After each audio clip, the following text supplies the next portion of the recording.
E aí, galerinha, chegamos para mais uma aula. Hoje vamos fazer uma aula de revisão, fixação, trabalhando o que nós já aprendemos durante as nossas últimas aulas.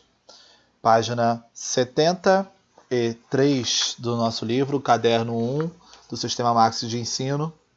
Peguem o lápis e a borracha, peguem o livro de vocês, deem uma pausa e quando já estiver com tudo em mãos, deem o play aí no vídeo. Bom, se você já está dando play nesse momento, é porque já está com o material em mãos. Então vamos lá. Os termos da oração, sujeito e predicado. A partir desta unidade, vamos estudar os termos da oração, ou seja, as palavras que constituem as frases. O sujeito e o predicado são considerados os termos essenciais da oração, ou seja, são os termos básicos, aqueles normalmente presentes em toda a oração.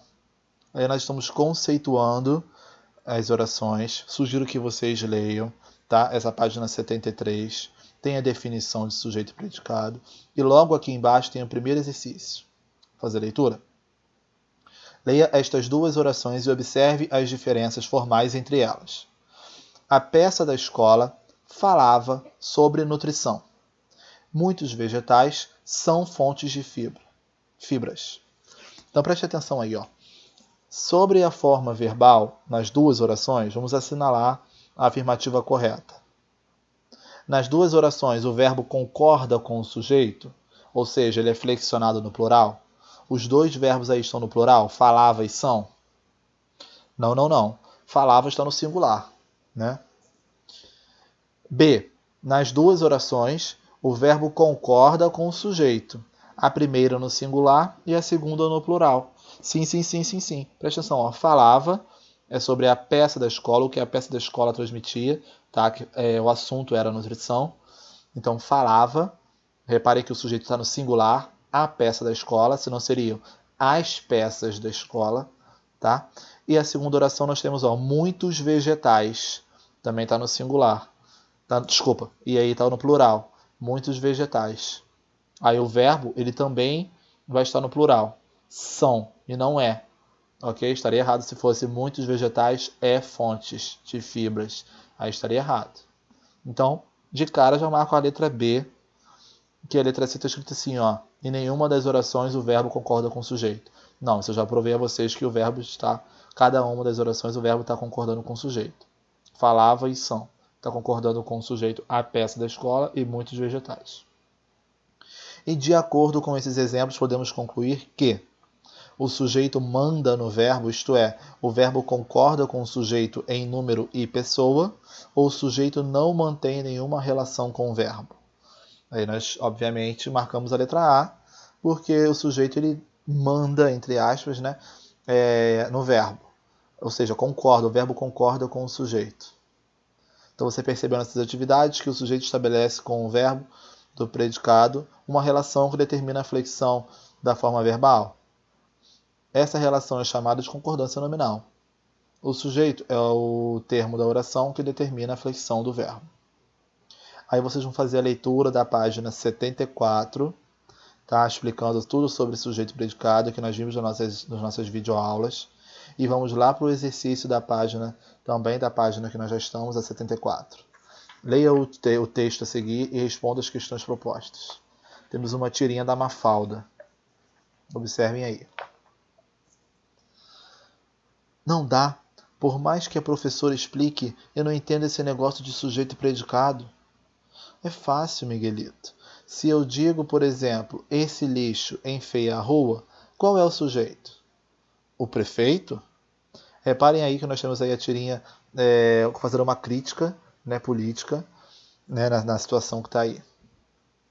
Esse texto é uma tira ou uma história em quadrinhos? Explique sua resposta. Tá muito fácil essa aí, né? Letra B. Aplicando o modo como você aprendeu a identificar o sujeito na oração, reescreva a explicação de Mafalda para Miguelito, para que o Miguelito possa entender melhor. Vocês vão utilizar as palavras de vocês para explicar aí como resposta, tá? Reescrever a explicação de Mafalda para que Miguelito possa entender melhor. Uma nova versão dessa explicação que Mafalda deu para Miguelito. ok? É só lembrar. Quem? O que? As perguntas que a gente faz ao verbo. É isso? Como Mafalda poderia explicar ao Miguelito sobre a identificação do predicado na oração? Ela explicou aí sobre o sujeito. Não é isso? Como poderia falar sobre o predicado? E na letra D? De que modo Miguelito interpretou a explicação de Mafalda? Que efeito de sentido essa interpretação promoveu na tira?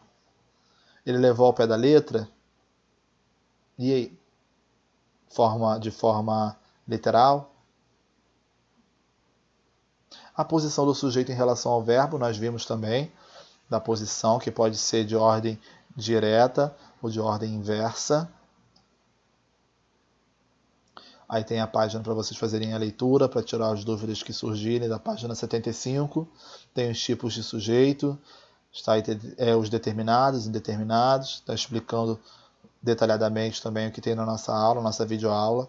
Deem uma lida no livro, não deixem de ler, para a gente conseguir tirar as dúvidas na hora do chat, tá? Essa nossa aula é de revisão, fixação. Então é importante que vocês façam essa parte daí de fazer a leitura do texto, dos livros, dos capítulos. Temos aí falando sobre o sujeito composto, o sujeito implícito, também conhecido como oculto, desinicial. E aqui falando sobre o sujeito indeterminado. Estou avançando que eu vou chegar para onde? Aqui. Nós vamos associar na página 78 os tipos de sujeito aos exemplos adequados. Vamos lá. Letra A, sujeito simples. B, sujeito composto. C, o sujeito implícito. E D, o sujeito indeterminado. Já memorizei minha fala. Esse sujeito, como eu posso classificar esse sujeito? Simples, composto, implícito e indeterminado. Ele está aparecendo nessa oração? Quantos núcleos tem? Ou o verbo está de modo impessoal, da forma impessoal? Tá bem fácil essa. Segunda, pararam a peça. Quem? Consigo definir quem fez essa ação? Consigo determinar? Você vai ser o pão. Esse sujeito aí. O pai e a mãe, de Calvin, não viram a peça. Muito simples, hein? Essa questão aí está bem fácil. Espero que vocês tenham conseguido. Vamos fazer a correção durante o nosso chat. E agora temos outras atividades. Temos uma tirinha do personagem Suriá, a garota do circo. E depois faça o que se pede. Vamos lá? Suriá. Seu dedo está mesmo quebrado. Como foi? A Úrsula pisou sem querer. Ela também se machucou, levou um susto com o meu grito, caiu e ralou o joelho. Você e a sua amiguinha tiveram um dia dolorido, hein? Ficou bacana. Pode fazer igual para Úrsula? Claro. Sua vez, Úrsula. Olha quem era a Úrsula. A amiguinha dela. Identifique o que são e o que transmitem as estrelas que aparecem no primeiro e último quadrinho.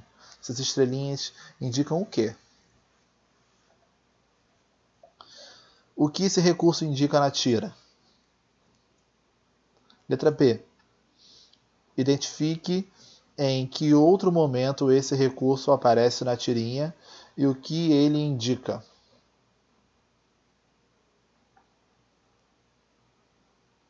Letra C. Em que reside o humor na tirinha? Qual é o humor? O que gera humor nessa tirinha? Letra D. Vocês vão copiar a primeira oração do primeiro quadrinho. Vão identificar essa oração e vão classificar seu sujeito. Tá? Essa é a letra D. Vai classificar o sujeito em simples, ou composto, ou implícito. Tá? E vai identificar e falar qual é. Letra E. Vai copiar a outra oração do quadrinho que apresenta o mesmo tipo de sujeito da questão anterior. Então, por exemplo, se na letra D o sujeito for simples, vai copiar outra oração de sujeito simples na letra E. Se o sujeito for composto, vai copiar outra oração de sujeito composto na letra E.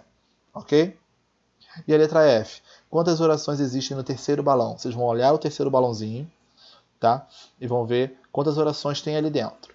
vai classificar o sujeito de cada uma delas, justificando sua resposta.